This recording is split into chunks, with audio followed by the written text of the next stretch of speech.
138 NI act cheque bounce के मामले में कानून क्या कहता है, आइए विस्तार से जानते हैं।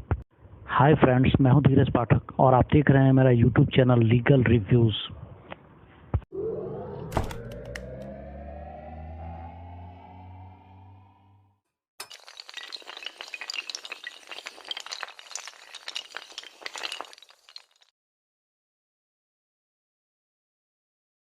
आइए सबसे पहले हम जानते हैं कि चेक बाउंस के मामले में 138 एनआई एक्ट है क्या,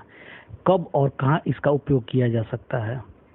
आजकल वित्तीय लेन देन के मामले में चेक की उपयोगिता काफ़ी बढ़ गई है। ऐसे में यदि किसी ने आपको चेक दिया और उसका भुगतान खाते में पर्याप्त राशि के अभाव में नहीं हो पाया, ऐसी स्थिति में 138 एनआई एक्ट की सहायता की जरूरत पड़ती है।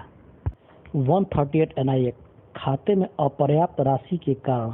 चेक का अनादरण होने की दशा में ही लागू। किसी भी बैंक द्वारा जब चेक का अनादरण किया जाता है, अर्थात राशि का भुगतान उसके खाते में नहीं होता है, तब बैंक द्वारा चेक धारक को अनादरित चेक रिटर्न मेमो के साथ वापस किया जाता है।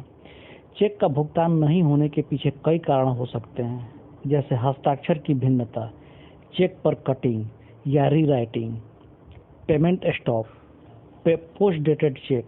खाता बंद होना या खाता पर रोक, खाते में पर्याप्त राशि का अभाव इत्यादि। लेकिन 138 एनआई एक्ट केवल और केवल खाते में इनसफिशिएंट फंड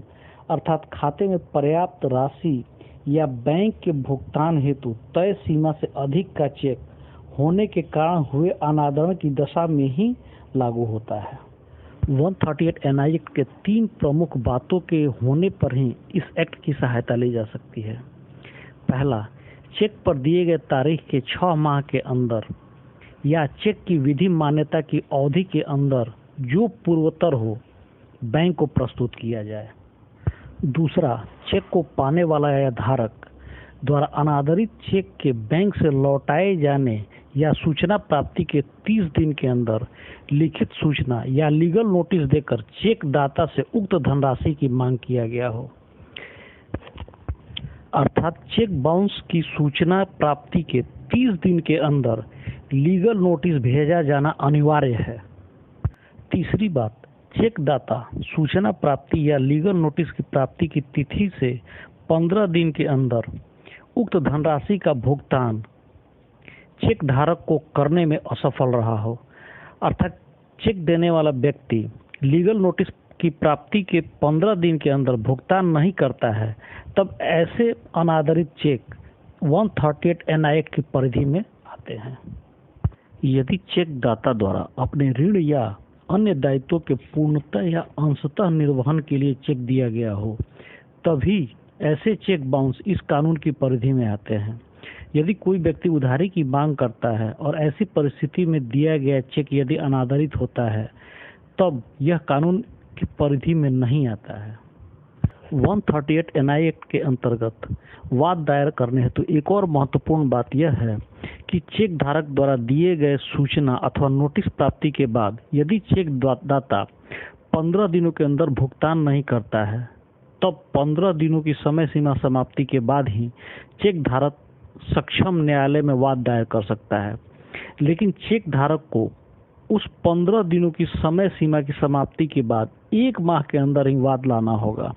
अन्यथा लिमिटेशन एक्ट या परिसीमा अधिनियम के तहत निषेधित हो जाएगा और फिर उन विशेष परिस्थितियों या पर्याप्त कारण से न्यायालय को संतुष्ट करना होगा कि न्यायालय में वाद लाने में क्यों विलंब हुआ। एक और महत्वपूर्ण बात, धारा 138 एनआई एक्ट के अधीन दंडनीय अपराध की जांच और उसका विचारण केवल ऐसे न्यायालय द्वारा किया जाएगा जिसकी स्थानीय अधिकारिता के भीतर चेक धारक का भुगतान खाता हो, यानी जिस बैंक में चेक भुगतान हेतु चेक धारक चेक प्रस्तुत करता है, इस बैंक का न्यायालय के क्षेत्राधिकार में होना आवश्यक है। 138 एनआई एक्ट में अपराध सिद्ध होने के बाद चेक दाता पर 2 तरह के दंड का प्रावधान इस अधिनियम में किया गया है। पहला, कारावास जिसकी अवधि 2 वर्ष तक हो सकती है, या आर्थिक दंड जो चेक की राशि का दुगुना तक हो सकेगा, या उपरोक्त दोनों अर्थात कारावास और आर्थिक दंड दोनों से साथ साथ दंडनीय होगा। वीडियो अच्छा लगा हो तो लाइक कर दीजिए और अगर चैनल पे पहली बार हैं तो प्लीज़ सब्सक्राइब कर दीजिए।